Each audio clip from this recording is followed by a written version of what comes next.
The military base was quiet that morning, quiet in a way that felt strange. The sky was still pale and the sun had not fully risen. Most soldiers were just starting their day, walking toward the training field with coffee in their hands and sleep still in their eyes. Everything looked normal till the guards at the main gate noticed someone slowly walking toward them. It was an old man. He walked alone, step by step, with no rush in his body. His shirt was simple, his shoes were worn out, and his hair was gray and messy, as if he had not slept well. At first glance, he looked like any tired grandfather someone might see on a street. But something about him felt different. His face was lined with age, but his eyes did not match his weak body. They were calm, deep, and sharp, like someone who had seen too much and survived it. The young gate guard. Private Harris lifted his head and frowned. Visitors were normal on some days, but not at this hour, and definitely not someone like this. "Sir, this is a restricted area," Harris said firmly. The old man did not react. He simply reached into his pocket with slow, steady movement. Harris tensed for a second, but the old man only pulled out a folded paper and handed it over. It was a medical appointment slip with clearance codes. The guard scanned it and blinked. Everything came back approved. Harris hesitated. "You have access to the base clinic?" The old man did not speak. He only nodded once and continued walking, as if he did not care whether he was allowed or not. His steps were slow, but they were confident. That confidence made Harris strangely nervous. Inside the base, soldiers were moving in different directions, training, carrying equipment, checking vehicles. Most did not notice the old man at first. But slowly, one by one, heads began to turn. Who was he? Why was he here? Why did he look so familiar, yet so unknown? Private Miller, a young soldier known for his loud mouth and big ego, noticed him first among the younger group. "Look at that," he laughed. "Did someone's grandpa get lost?" His friends chuckled, thinking it was just harmless teasing. The old man kept walking, staring straight ahead, not reacting at all. His silence made Miller even louder. "Hey, watch where you're going, old man," Miller shouted, stepping directly in front of him. The hallway fell silent. Some soldiers slowed their steps just to watch. The old man stopped, not because he was scared, but because Miller was blocking his way. He lifted his head slightly and looked at the young soldier. His eyes did not show anger. They showed something far more unsettling: complete control. But Miller mistook it for weakness. "You're in a military base," Miller said, smirking. "Try not to fall asleep while walking." Few soldiers laughed under their breath. Still, the old man said nothing. He simply moved his hand to his forehead, as if dealing with a quiet pain, and stepped to the side. He did not push, did not argue. He just continued on his path. That silence hit harder than any words. Sergeant Cole, who had been watching from a distance, narrowed his eyes. Something was wrong, not with the old man, but with the situation. He had seen veterans before, but this one carried a different kind of presence. It was the presence of someone who had been trained to survive, not to boast. Cole walked toward Miller quietly. "That's enough," he said. Miller rolled his eyes. "Sarge, he's just Cole. Cut him off. If he has permission to be here, he has more right than you think." Miller did not respond, but his jaw tightened. Meanwhile, the old man reached the entrance of the base clinic. The automatic doors opened slowly, and cold air rushed out. The hallway inside was quiet, almost empty. A nurse at the desk looked up and froze for a moment, as if she was seeing something she could not process. The old man handed over his paper again. The nurse scanned it, and the computer screen flickered. For 1 second, the entire system paused. Then a red notification flashed. "Classified file detected, access RSTR ICT ITHA." Nurse's face turned pale. She tried again, but the same message appeared. She reached for the phone with shaking hands. "Sir, can you please wait here for a moment?" The old man simply sat down on a chair, his breathing calm, his posture straight. Outside the clinic, more soldiers gathered. They were not talking loudly anymore. They whispered instead. "Who is he?" He didn't say a word. "He's just here for paperwork, right?" But no one believed that. Sergeant Cole entered the clinic, speaking softly. "Sir, do you need any assistance?" The old man lifted his eyes. For the first time, he spoke. His voice was low, steady, and tired. "I just came from my medical file. Nothing more." Cole nodded slowly, but the tension in his chest did not go away. Suddenly, alarms echoed through the building. Doors locked automatically. Security lights began to flash. Soldiers stopped moving, frozen in confusion. "What's happening? Is this a drill? No one told us?" The nurse stared at her computer in shock. Another message appeared. HIGH Level Alert Command. AOTIFIDF. Entire base was now under silent lockdown. Private Miller felt the blood drain from his face. He remembered the way he had spoken, the way he had laughed, and for the first time, he wished he could take it back. Outside vehicles stopped. Radios went silent. Officers ran toward the command center. Something big was happening because of one old man who had not raised his voice, not shown a badge, not demanded respect. He had only walked inside the clinic. The old veteran sat without fear. His eyes did not follow the alarms or the lights. He simply looked ahead, as if he had lived through moments far louder and far darker than this one. And then the whisper spread. Moving through the base like fire, they're calling the generals. It's not one, not two, three, and they were coming here for him. The soldiers who had laughed were no longer smiling. Every person in the building could feel it now. This was not a normal visitor, not a confused old man, and not someone to ignore. The base had seen many men in uniform, but legends looked different, and sometimes they walked in without medals, without guards, and without warning. The old veteran closed his eyes, not to rest, but as if remembering something long buried, the kind of memory that changes everything, the kind that shuts down an entire base. The alarm kept echoing through the military clinic, but no one knew what it meant. It was not the usual drill sound. It was lower, heavier, and slower, like something only played when the situation was serious. Soldiers stopped walking. Nurses froze in place. Even the loudspeakers stayed silent, as if the base itself did not know what to say. The old veteran remained seated on the simple plastic chair, his hands resting calmly on his knees. He did not look scared. He did not even look confused. He just waited, like someone who had spent years learning how to stay still when the world around him turned into chaos. Sergeant Cole stood near the door, trying to stay calm. He had served for 12 years and had seen emergencies before, but this felt different. The air was heavy, as if the entire building was holding its breath. Private Miller stood outside the clinic, his heart pounding. Only 20 minutes ago, he had been laughing at the old man. Now, he could not even lift his head. His face was pale, and sweat collected on his neck. Every time someone walked by, he felt like they were staring at him, judging him, waiting for him to fail again. A voice finally came through the radio. "All personnel remain in place. Do not move unless ordered. Stand by for further instructions. No explanation. No reason. No details." Soldiers looked at each other, confused. Inside the clinic, the nurse tried again to open the old man's record. Her fingers trembled on the keyboard. The screen flashed once more, but this time, a different message appeared. "Access blocked, level Omega clearance." Ariku Yuriichi had never heard that term before. Level Omega did not appear in any training manual. It did not appear in any system chart. It did not exist for normal soldiers. The nurse looked at Sergeant Cole, her voice barely above a whisper. "Sir, this is above my clearance." Cole nodded. "Do not touch the system again." The old man lifted his eyes slightly. "You don't need to be afraid," he said quietly. The nurse swallowed. "Sir, we just don't understand what's happening. No one ever does at first," he replied softly. His voice was calm, but the calmness made the room feel even more tense. Outside, the base began to shift. Military police blocked the hallways. Officers checked badges. Radios crackled with short, sharp messages. Every door clicked shut with metal locks. Private Harris. The gate guard, who had first seen the old man, stood beside the entrance with shaking hands. He kept replaying the moment in his mind. The simple paper, the silent nod, the feeling he could not explain.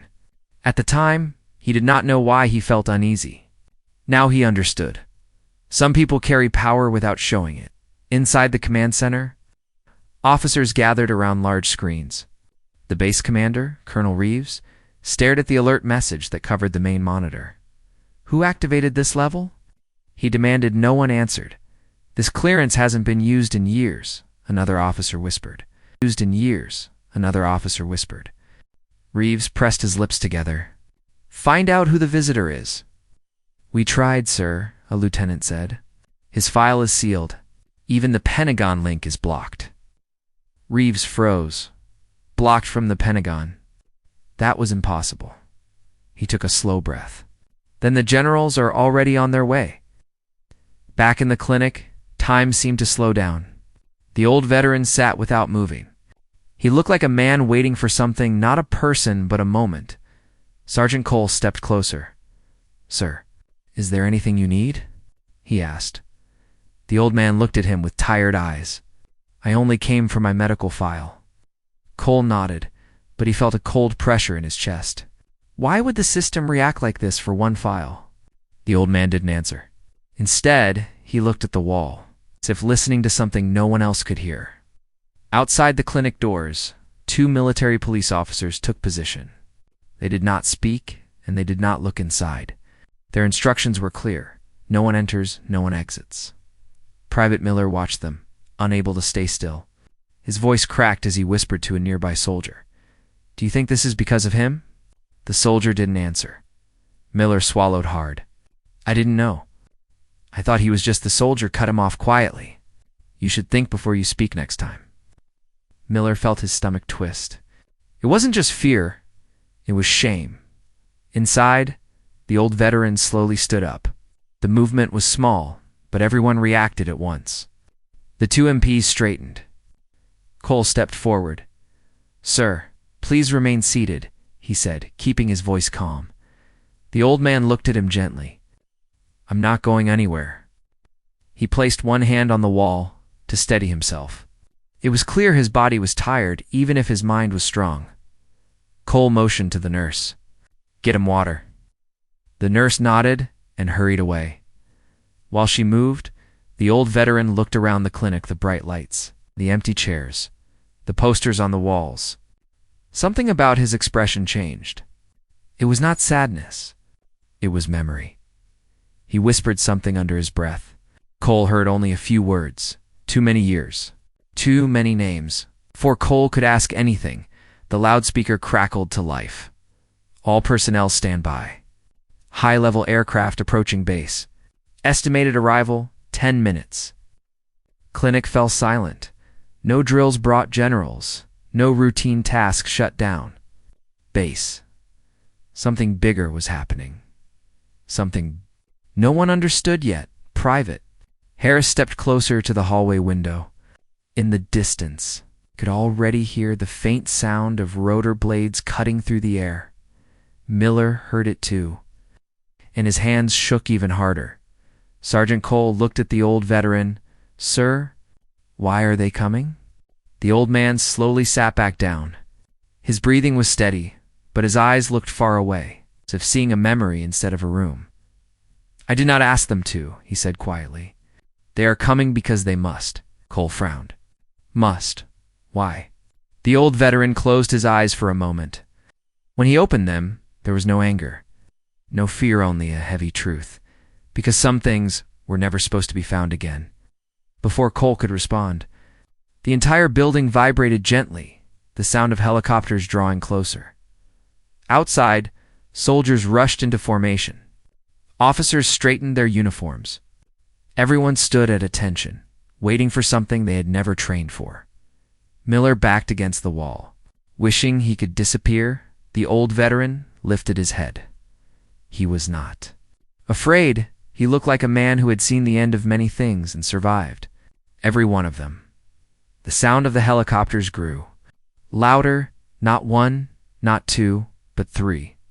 They were almost here, and every person in the base understood one thing now. The arrival of the old man was not an accident. It was the beginning. The sound of the helicopters grew stronger, shaking the windows of the clinic.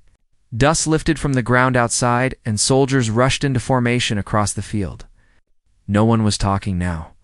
Even the wind seemed to stop. The air felt thick, like the world was waiting for something important to happen. Inside the clinic, the old veteran sat quietly, his hands resting on his lap. He did not look toward the door or the window. It was as if he already knew who was coming, as if he had been waiting for this moment for a very long time. Sergeant Cole stood near him, trying to remain steady. His heart beat fast, but his voice stayed calm. "Sir, please stay seated until we receive orders." The old man nodded once.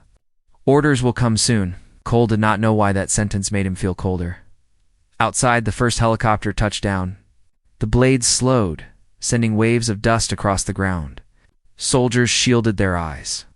Military police formed a tight line. The base commander, Colonel Reeves, stood stiffly at the center, waiting. The helicopter door opened.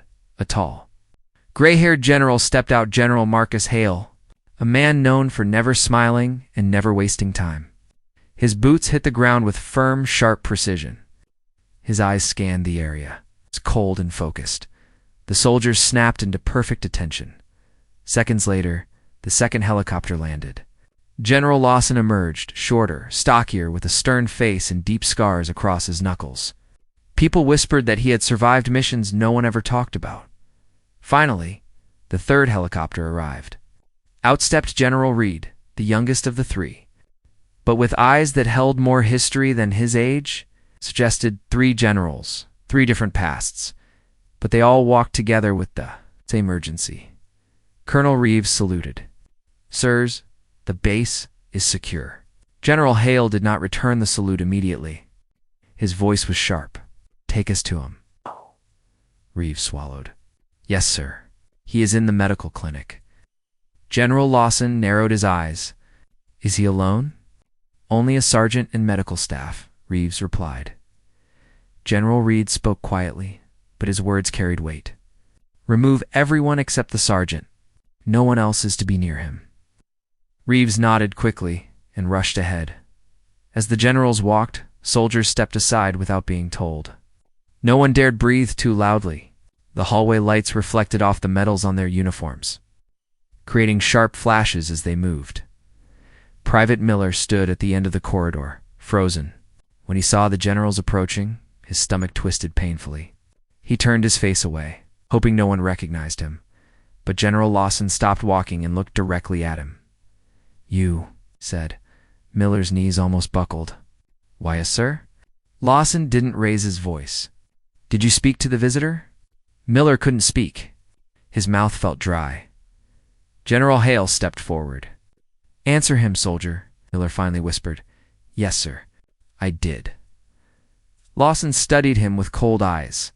"Then you will understand something today." Miller didn't know what that meant, but he nodded quickly. The generals continued walking inside the clinic. The nurse hurried towards Sergeant Cole. "Sir, command ordered us to leave the area." Cole nodded. "Go quickly. Stay calm." The nurses and medical staff rushed out through the side door. The clinic became silent again, except for the soft hum of ceiling lights. Cole turned to the old man. "Sir, 3 generals are on their way." The old veteran breathed slowly. "Yes, you knew?" Cole asked, surprised. The old man did not answer the question directly. "Some doors only open when the pass knocks." Cole didn't understand, but he felt the meaning anyway. A moment later, the clinic doors swung open. The 3 generals entered without hesitation.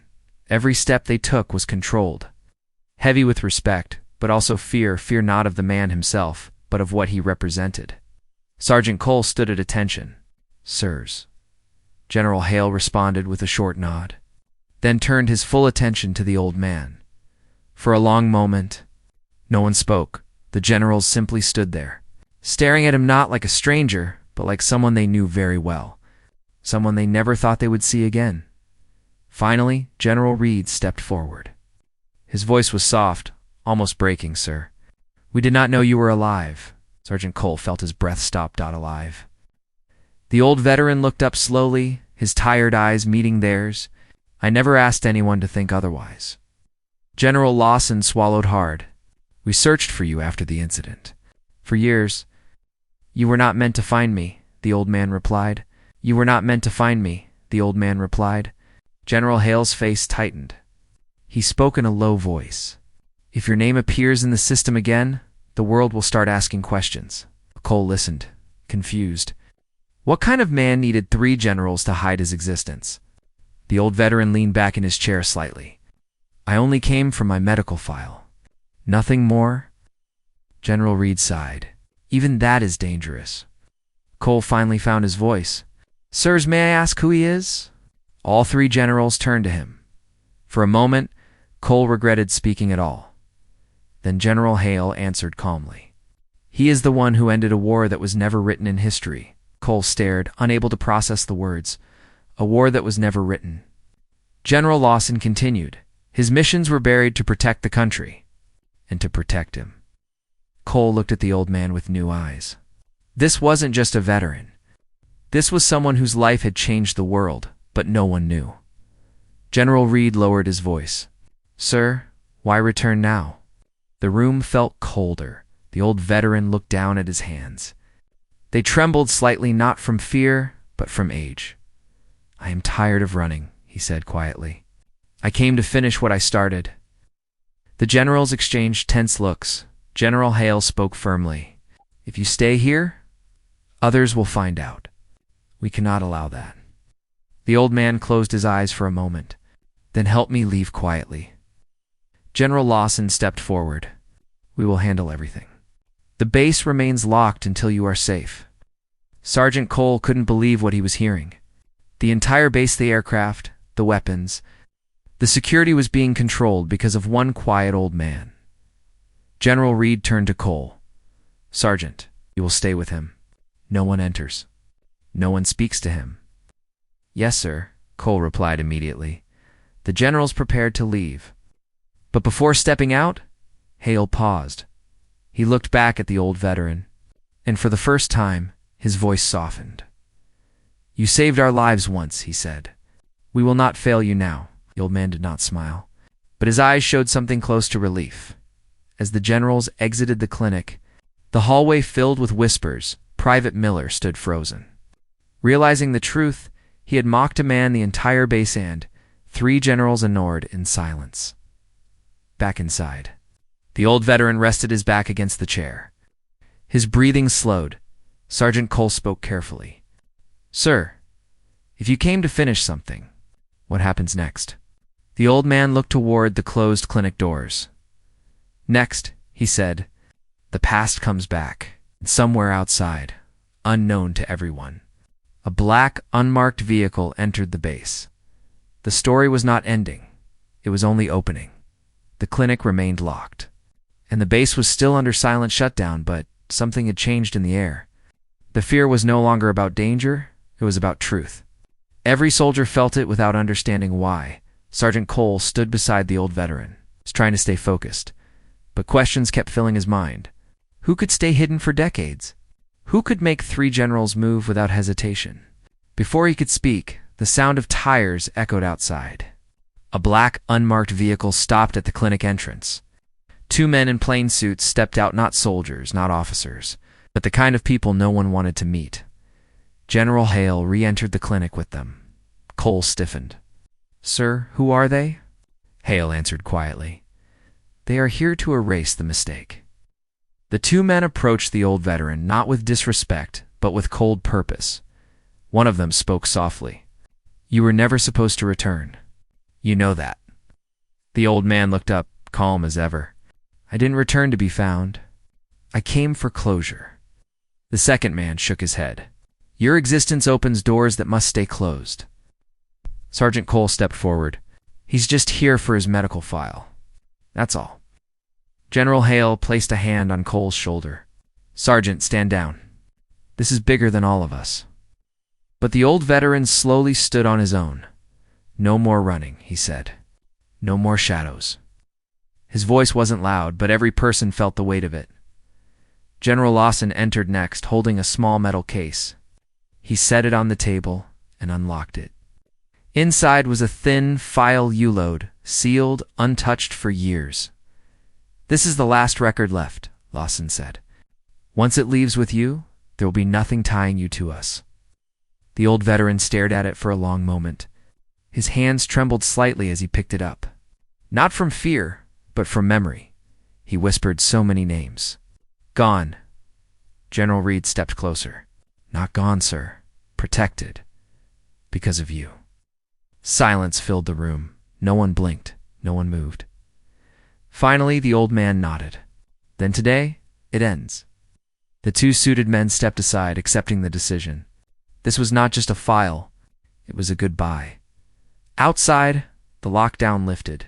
Doors unlocked. Soldiers exhaled at once, not knowing what changed, only that the danger was over. But word spread fast.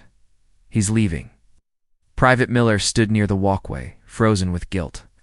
He didn't know if he should speak or stay silent. When the old veteran walked past him, Miller's voice cracked. "Sir?" "I'm sorry." The old man stopped. He looked at the young soldier, not angry. Not disappointed, just calm. "Respect," he said softly, "is not about age. It is about how you treat those you don't understand." Miller lowered his head. Eyes burning, the old veteran continued, walking toward the gate as he reached the exit. Something unexpected happened. Every soldier in sight, dozens of them stood at attention. No orders, no commands, just silent respect. Even the generals stood with them, saluting the man who once saved them in a world no one would ever read about. The old veteran paused, looking at the sea of uniforms. For the first time, quiet warmth touched his expression. Not a smile, but peace. He stepped beyond the gate, the morning sun touching his face. He did not look back. He did not need to. Some legends are not meant to stay. Some stories are not meant to be written. But every soldier on that base would remember one truth forever. Heroes do not always wear medals. Sometimes they walk in alone and disappear the same way. The base returned to normal, but nothing felt the same. Again, the legend had come and gone. The end. Come and gone. The end.